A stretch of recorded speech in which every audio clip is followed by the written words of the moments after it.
मुंबई पुण्याच्या मध्ये हा खंडाळा घाट नेहमीच खूप सुंदर रूट आहे, पण तेवढाच कठीण. वळणावळणाचे रोड, हेवी ट्रॅफिक, मान्सून धुकं आणि किती वेळा तासनतासाची स्लो मुवमेंट. हा प्रवास फक्त लांबच नव्हता, हा खूप थकवणारा होता. खूप वेळा येथे ॲक्सिडेंट पण पाहायला मिळायचे. या कारणास्तव येथे मिसिंग लिंकची गरज पडली.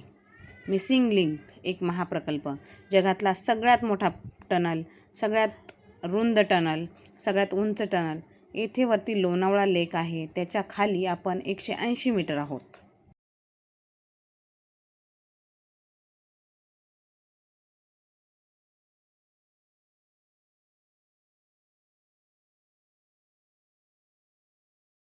मिसिंग लिंक याला कनेक्टिंग लिंक असेही नाव देण्यात आले होते, पण मिसिंग लिंक हे नाव माणसांमध्ये क्युरिओसिटी निर्माण करते, त्यामुळे तेच नाव फेमस झाले. या रोडवर हेवी व्हेकल्स अजिबात अलाउड नाहीत. मिसिंग लिंकच्या टनलमध्ये प्रवेश करताना तुम्हाला भव्य अशा प्राचीन कलाकृतीचे दर्शन होईल. दोन्ही बाजूंनी मोठ्या गजराजाच्या दगडी मूर्ती आहेत. जेव्हा तुम्ही या टनलमधून प्रवास कराल, तेव्हा लक्षात ठेवा की तुम्ही एका टनलमधून नाही, तर इतिहास व इंजिनिअरिंगच्या अद्भुत संगमामधून जात आहात. आता आम्ही या टनलमध्ये प्रवेश करत आहे, ज्यामध्ये प्रवेश करण्यासाठी महाराष्ट्रच नाही तर पूर्ण देश वाट पाहतोय. टनलमध्ये घुसल्यावर एक गोष्ट लक्षात आली की जिओची रेंज कमी झाली होती. असं व्हायला नको होतं, कारण आपण मुंबईपासून जास्त दूर नव्हतो. कालांतराने जिओच्या रेंजचे हे काम नक्की कंप्लीट करतील अशी मी आशा करते.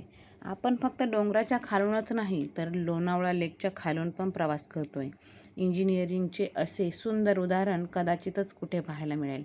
वरती शांत पाणी आणि खालून वेगाने धावणाऱ्या हजारो गाड्या.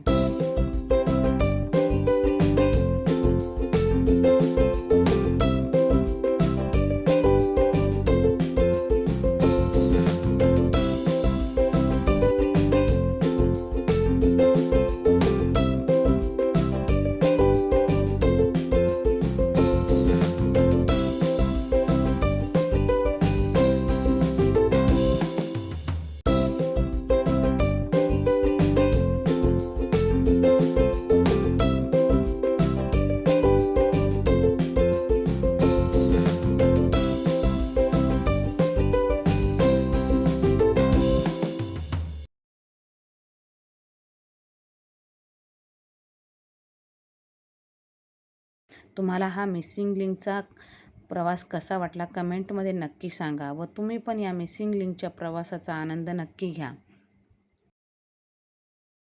धन्यवाद. Thanks for watching.